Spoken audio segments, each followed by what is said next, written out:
Baghdad میں ایک بزرگ تھے تو درزیوں کا کام کرتے تھے. اللہ کے نبی حضرت ادریس علیہ السلام بھی درزیوں کا کام کرتے تھے. خوش ہوئے نا بات سن کے؟ پیشہ کوئی بھی برا نہیں، ایک برا ہے وہ ہے ہاتھ پھیلانا، اس کے علاوہ کوئی پیشہ برا یہ برا نہیں، یہ ہاتھ پھیلانا برا ہے. حضرت شیخ محمد بن حسن کہتے ہیں کہ وہ بزرگ جو تھے نا، امام غزالی نے لکھا ہے، وہ درزیوں کا کام کرتے تھے تو اس زمانے میں نا کھوٹا سکہ بھی کبھی کبھی آ جاتا تھا. کھوٹا سکہ پرانے لوگوں کو تو پتا ہوگا، چلو نوجوانوں کو بتا دیتا ہوں. چاندی کے سکے ہوتے تھے تو اوپر سے جب وہ گھس جاتا تھا نا نمبر، تو اس کو کہتے تھے اب کھوٹا ہو گیا. کیوں جی بزرگوں ایسے ہی ہے، وہ گھس جاتا تھا تو کہتے تھے سکہ، تو وہ چلتا نہیں تھا کہیں بھی. تو وہ بابا جی کی دکان مشہور ہو گئی تھی کہ وہاں کھوٹے سکے بھی چل جاتے، لوگ دے آتے تھے کھوٹے سکے، بہت سارے لوگ دے دیتے، بابا جی چپ کر کے قبول کر لیتے. مشہور ہو گیا، جو بھی جاتا کھوٹے سکے دے آتا، بابا جی قبول کر لیتے. پھر شام کو نا گھوڑے پہ بیٹھ کے جاتے اور دریا میں بہا. ایک دن کچھ بندے کھوٹے سکے لے کے آ گئے تو بابا جی ابھی مصلے پہ تھے، نماز پڑھ رہے تھے، تو بیٹے نے کپڑے دیے تو کھوٹے سکے وصول کیے. تو وہ کھوٹے سکے دینے والا شخص کھوٹے سکے دے رہا تھا، تو وہ بچہ کہنے لگا تم نے بڑی عرصہ بیوقوف بنایا میرے ابا کو، کھوٹے سکے دے لے جاؤ. کہنے لگا تمہیں واقعی نہیں پتا چلتا کھوٹے ہیں؟ کہا ابا جی کا نہیں مجھے پتا، پر مجھے تو پتا ہے نا، اور میرا ابا شام کو کھول کے دیکھتا ہے تو پھر جو کھوٹے کھوٹے ہوتے ہیں انہیں دریا میں بہا کے آتا ہے، لے جاؤ اپنے. اتنی دیر میں بزرگ نماز سے فارغ ہوئے، کہنے لگے نہیں نہیں بیٹے رکھ لے، کھوٹے ہی رکھ لے.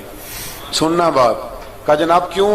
فرمانے لگے میں کھوٹے اس لیے رکھ لیتا ہوں کہ لوگوں نے پیسوں میں ملا کے دوسروں کو بھی تو دینے ہیں نا، تو میں چاہتا ہوں چلو باقی لوگ نقصان سے بچ جائیں، ہمارا تو گزارا ہو ہی رہا ہے، باقی لوگ نقصان سے بچ جائیں. اور فرمایا پھر میں شام کو جا کے دریا میں ڈال کے آتا ہوں کہ کہیں میری اولاد بھی ان کو آگے نہ چلا دے.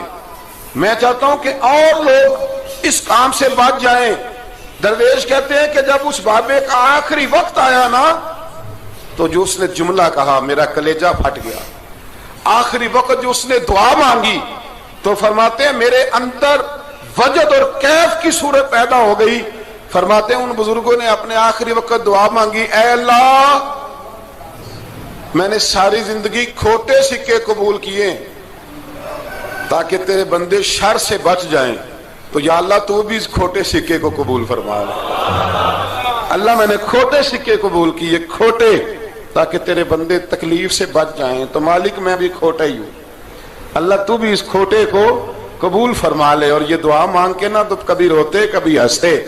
لوگوں نے کہا کیا ہوا؟ کہتے ہیں لگتا ہے رب نے کھوٹا سکہ قبول فرما لیا، لگتا ہے کہ اللہ نے کھوٹا سکہ قبول. لوگوں کو تکلیف سے بچائیں.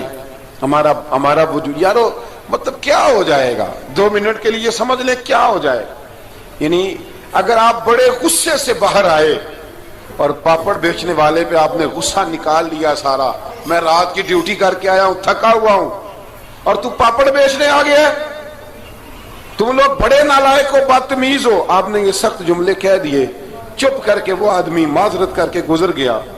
وہ تو سارا دن پریشان رہے گا نا کہ میری غریبی کا مذاق اڑا. مطلب ہو کیا گیا، ہوا کیا اگر اس نے کوئی بات کر لی.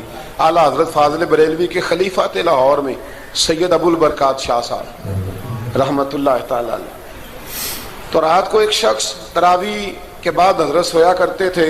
بہت سارے لوگ تو سو ہی نہیں پاتے رمضان کی راتوں میں، سو ہی نہیں پاتے، میں خود نہیں سو پاتا. اب تراویح سے اگر آپ 10:30 فارغ ہوئے تو 2 بجے اگر آپ کو دوبارہ اٹھنا ہے تو بیچ میں آپ کو کیا ملے گا؟ اگر آپ نے کچھ پڑھنا پڑھانا ہے، صبح درس دینا ہے، تو پھر تو آپ کے لیے بڑا اور یہ خاصا مشکل کام ہے، یہ خاصا مشکل کام ہے. آپ یقین کریں چند تفسیریں دیکھتے ہیں تو ٹائم بہت زیادہ ہو جاتا ہے. وہ پھر آگے سننے والوں پہ بھی ڈیپینڈ کرتا ہے ان کے مزاج مبارک کس طرح کے.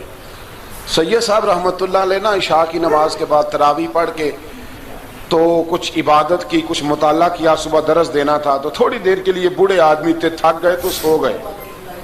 ایک بندہ نہ کہیں گیا ہوا تھا تو واپس آیا تو اس نے دروازے پہ دستک دی.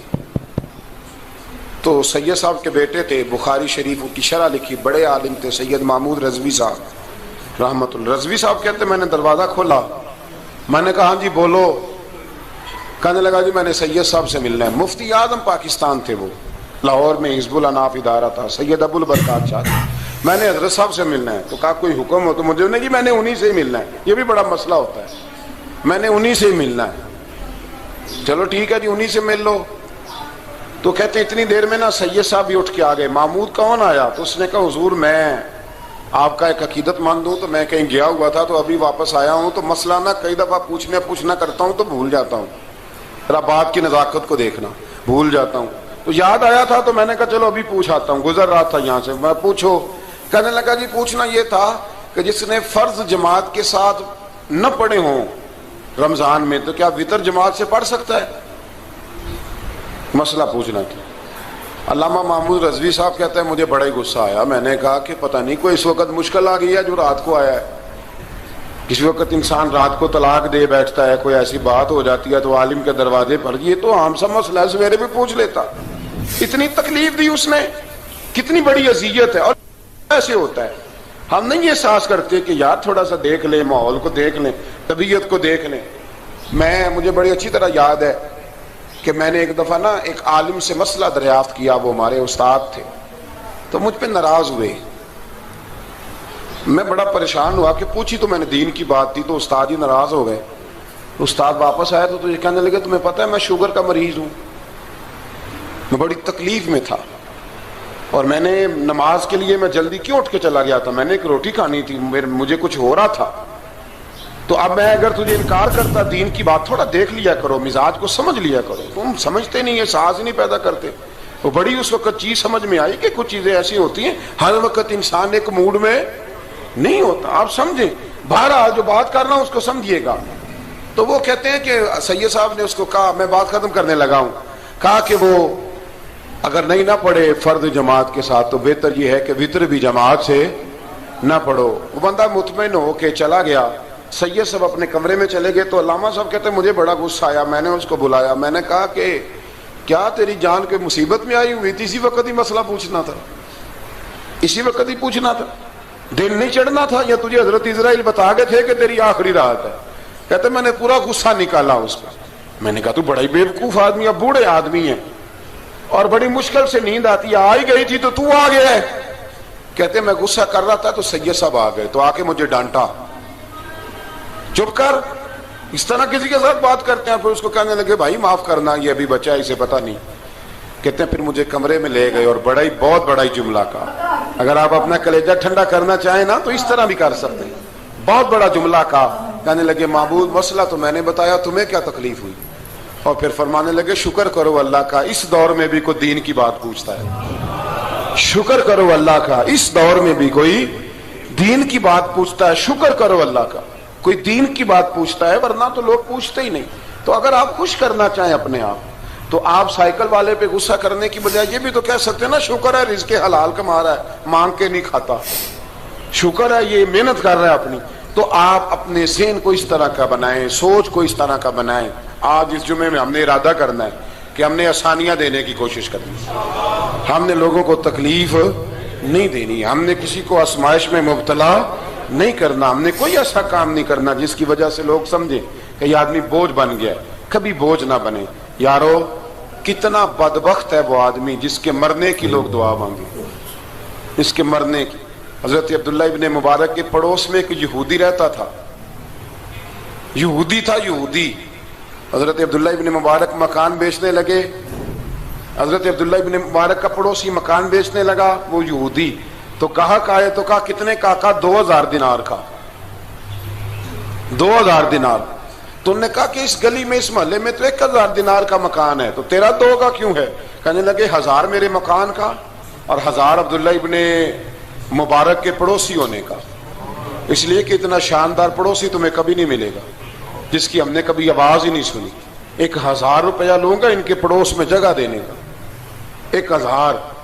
تو وہ شخص کہنے لگا یہ تو نے عجیب بات کر دی, حالانکہ تو یہودی ہے, یہ تو نے عجیب بات کر دی. تو کہنے لگا 3 دن میری گلی میں آ کے رہ, تو دعائیں مانگے گا کہ یا اللہ میں یہیں رہنا چاہتا ہوں. تو دعائیں مانگے گا کہ اتنا اچھا انسان, اتنا خیال رکھنے والا, اتنا خیال